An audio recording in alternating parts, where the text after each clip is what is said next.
اس کی پیٹھ سے خون بہہ رہا تھا، اس کا چہرہ نیلا ہو گیا تھا، پھر بھی وہ کہہ رہا تھا میری رگوں میں مسلمان باپ کا خون دوڑ رہا ہے۔ اپنے کسی ساتھی کے ساتھ غداری نہیں کروں گا، میری رگ رگ بیدار ہو گئی، کیونکہ میری رگوں میں بھی مسلمان باپ کا خون دوڑ رہا تھا۔ میرے اندر ایک انقلاب زلزلے کی طرح آیا اور میں نے پکا ارادہ کر لیا کہ اس مسلمان کو اس تہہ خانے سے نکالوں گی۔ میں نے اپنے آقا کا عہدہ، اپنے حسن کا فریب اور 3-4 ٹکڑے سونا استعمال کیا، اور ایک صبح میرے آقا نے مجھے یہ خبر سنائی کہ تہہ خانے سے مسلمان جاسوس فرار ہو گیا۔ اس بوڑھے کو معلوم نہیں تھا کہ وہ تہہ خانے سے فرار نہیں ہوا تھا، میں نے اسے وہاں سے نکلوا کر اوپر کے حصے میں منتقل کر دیا تھا۔ جس وقت مجھے میرے آقا نے یہ خبر سنائی، اس وقت میں نے اسے وہاں سے نکلوا کر اپنے ایک جاننے والے کے ہاں اسی شہر کے اندر منتقل کروا دیا اور اس کے چھپنے کا بندوبست کروا دیا۔ وہ بھی تمہاری طرح خوبصورت جوان تھا، تہہ خانے میں اسے لاش بنا دیا گیا تھا۔ میں نے اسے طاقت کی دوائیں اور غذائیں دیں، میں رات کو چوری چھپے اس کے پاس جایا کرتی تھی۔ اس نے میری ذات میں ایمان بیدار کر دیا۔ میں نے اسے بتایا کہ میں مسلمان کی بیٹی ہوں۔ یہ آپ بیتی اسے بھی سنائی تھی جو تمہیں سنا چکی ہوں۔ اس نے مجھے کہا کہ میرے ساتھ چلی چلو۔ میں نے اسے کہا کہ مجھے جاسوسی کے ڈھنگ سکھا دو، میں اپنے مذہب اور اپنی قوم کے لیے کچھ کرنا چاہتی ہوں۔ اس نے مجھے اقرا کے 3 آدمیوں کے نام پتے بتائے، پھر ان کے ساتھ ملاقات کا انتظام بھی کر دیا۔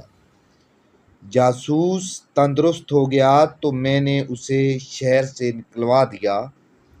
اس کے جانے کے بعد چوری چھپے اس کے ساتھیوں سے ملتی رہی، وہ مجھے جاسوسی کے سبق دیتے رہے، پھر میں عملی طور پر ان کے لیے کام کرنے لگی۔ ایک تو میں اتنے اونچے رتبے کے فوجی افسر کی داشتہ تھی، دوسرا میری خوبصورتی اور جوانی کی بدولت دوسرے افسر میری دوستی کے خواہشمند رہتے تھے۔ میں عصمت کا موتی تو گوا ہی چکی تھی، بے حیائی اور شوخی میری عادت بن گئی تھی۔ گناہ گاروں کے ساتھ زندگی بسر کر کے میں فریب کار بھی ہو گئی تھی۔ میں نے ان لوگوں کو خوب انگلیوں پر نچایا اور انہیں بڑے حسین جھانسے دیے اور بڑے قیمتی راز مسلمانوں کو دیتی رہی۔ یہ جاسوس مجھے سلطان صلاح الدین ایوبی کے متعلق باتیں سنایا کرتے تھے۔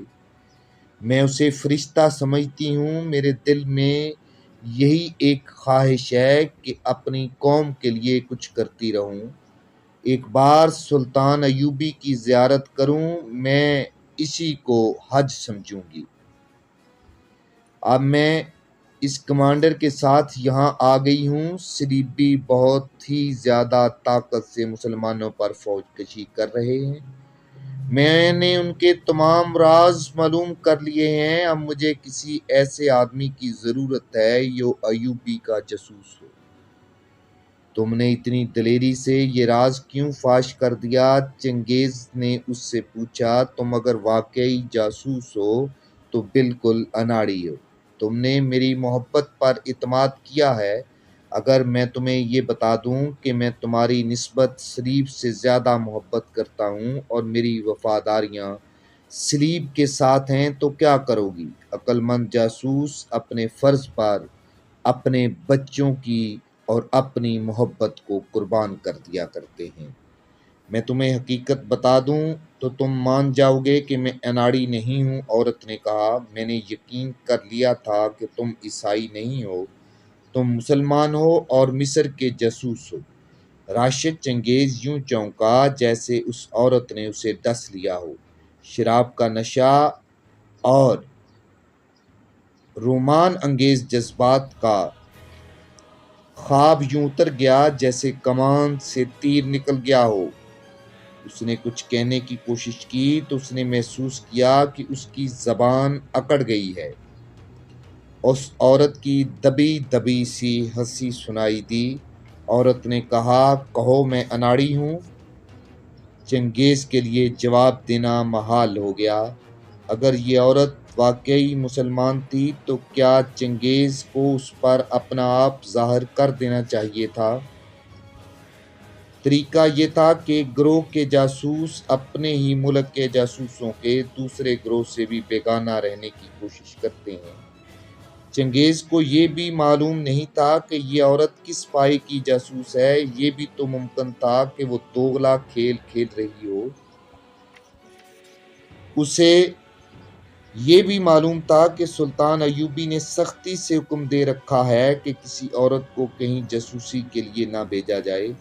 اگر یہ عورت جاسوسی کر رہی تھی تو اپنے طور پر کر رہی ہوگی۔ وہ زیادہ سے زیادہ یہ کر سکتی تھی کہ جاسوسوں کو معلومات پہنچا دیتی۔ ایسی عورت پر اعتماد نہیں کرنا چاہیے تھا۔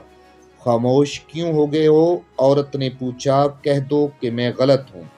تم نے بالکل غلط کہا، راشد نے جواب دیا، اور تم نے مجھے مشکل میں ڈال دیا ہے۔ کیسی مشکل؟